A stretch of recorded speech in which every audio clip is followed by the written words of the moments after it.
నాందేడ్లో ప్రతిరోజు 25 ఎకరాలకు మించకుండా రీసర్వే పనులు జరిగేలా రెవెన్యూ సర్వే శాఖల అధికారులు చర్యలు తీసుకోవాలని joint collector C Vishnu Charan ఆదేశించారు. మంగళవారం పాణ్య మండలం గగటూరు గ్రామంలో జరుగుతున్న రీసర్వే పనుల గ్రౌండ్ ట్రూటింగ్ ప్రక్రియను జాయింట్ కలెక్టర్ ఆకస్మికంగా తనిఖీ చేశారు. ఈ సందర్భంగా joint collector C Vishnu Charan మాట్లాడుతూ మండలాల్లో జరుగుతున్న రీసర్వే పనులు నిర్దేశిత గడువులోపు పూర్తి చేసేందుకు చర్యలు తీసుకోవాలన్నారు. ప్రతిరోజు 25 ఎకరాలకు మించకుండా రీసర్వే పనులు గ్రౌండ్ ట్రూటింగ్ ప్రక్రియను పరిశీలిస్తూ విస్తీర్ణ కొలతలు అడిగి తెలుసుకుంటూ మార్పులు లేకుండా రికార్డులో ఉన్న మేరకు సర్వే పనులు చేపట్టాలన్నారు. గ్రామ సరిహద్దు స్థిరీకరణ, స్టోన్ ప్లాంటేషన్ తదితర పనులు కూడా పూర్తి చేసేందుకు చర్యలు తీసుకోవాలన్నారు. పెండింగ్ లో ఉన్న mutation corrections, mutation transactions, data entry కూడా పూర్తి చేసేందుకు చర్యలు తీసుకోవాలని ఆదేశించారు. మండల తహసీల్దార్, గ్రామ సర్పంచ్ తదితరులు పాల్గొన్నారు. మనకు జీవామృతం అని మనం ఎవ్రీ 20 days ఒకసారి ఇస్తాం. పర్ ఏకర్కి 500 liters. సో స్లరీ ఆడ మెయింటైన్ చేస్తాము. ఇవన్నీ ఉంది కదా అక్కడ ఎంజిఎమ్స్ అవన్నీ 80% ఆర్గానిక్. ఇది సో ఓన్లీ మీరు ఆర్గానిక్ చదువుతున్నారు అంతే. మనం మెన్యూర్ బాగా ప్రిపేర్ చేసి 6 months పెట్టిన మెన్యూర్ కింద తర్వాత స్ప్రేస్ జనరల్ వేసారు, ఎన్పీకేలు, మళ్ళీ మన ఫంగిసైడ్స్, దెన్ జీవామృతం. ఎంత వస్తుంది ప్రొడక్టివిటీ దీనికి? ఒక ఎకర్కి ఎన్ని కేజీస్ మీరు మీకు 6 tons ఎక్స్పెక్ట్ చేస్తున్నారు సార్ ఒక ఎకర్? 6 tons ఒక ఎకర్ నుంచి ఈసారి కేజీ 110, 120 మీరు అమ్ముతున్నారు.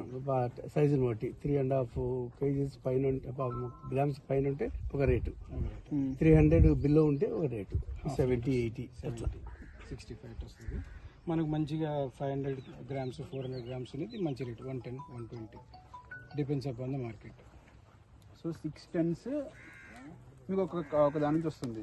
అండ్ యావరేజ్గా ఒక కేజీకి మీరు 100 rupees మీకు వస్తుంది. 80 వేసుకొని 80 అంటే ఈసారి ఉన్నాయి ఇక్కడ 2 teams. టీంలో ఎవరు ఉన్నారు? 2 VSలు, 1 VRO ఉన్నారు సార్. 2 VRAs. ప్రతి టీంకి 2 VSలు, 1 VRO, 1 VRAనా? ప్రతి టీంకి అలా 2 teams ఉన్నాయి. ఓకే, చెప్పండి. 80 points వచ్చాయి. బాగుంది మ్యాప్.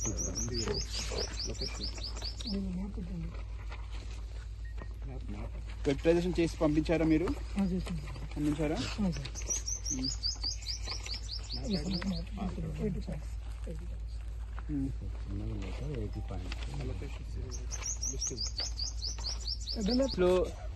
కాలువలు ఏమైనా ఉన్నాయా?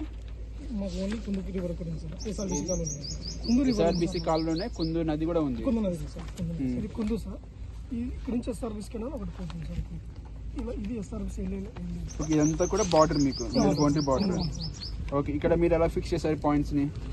మన ఆల్రెడీ మా ఎఫ్ఎంలో తీసుకున్నాం సార్. ఇటు సైడ్ గుంతరాలు village sir, already recent complete అయింది సార్. ఇక్కడ మన విలేజ్ ఎఫ్ఎం. మీరు నాకు ఈ ఏరియా ఈ పాయింట్స్ చూపిస్తాను నాకు కదా, ఎలా ఫిక్స్ చేశారు ఈ పాయింట్స్? ఇవి వచ్చేసి రివర్ కి ఒక సైడ్ ఫిక్స్ చేశారా, మధ్యలో ఫిక్స్ చేశారా, అటు సైడ్ ఫిక్స్ చేశారా? 2 sides ఫిక్స్ చేశాం సార్. వాళ్ళ ఎఫ్ఎం నాకు రివర్ కి ఇటు సైడ్ పాయింట్స్ ఫిక్స్ చేశారు, ఇటు సైడ్ ఫిక్స్ చేశారు. ఇది యూతల వైపు కూడా ఆ విలేజ్ లో కూడా మనకి ఎఫ్ఎంబీస్ ఉంటాయి సార్. ఇప్పుడు మీరు ఫిక్స్ చేసినప్పుడు మీకు ఎటు సైడ్ వచ్చాయి పాయింట్స్? మీరు కంపేర్ చేసుకున్నారా? రివర్ గెట్ సైడ్ వచ్చింది మీకు పాయింట్స్. ఇప్పుడు రివర్ ఈ గ్రామం కిందకి వస్తుందా, ఆ గ్రామం కిందకి వస్తుందా? ఈ గ్రామం కిందకి వస్తుంది. సో రివర్ కి ఇటు సైడ్ మీకు పాయింట్స్ అని వచ్చాయి. రివర్ కూడా సర్వే నెంబర్స్ ఉన్నాయి sir. Separate survey number sir. Okay, అది కూడా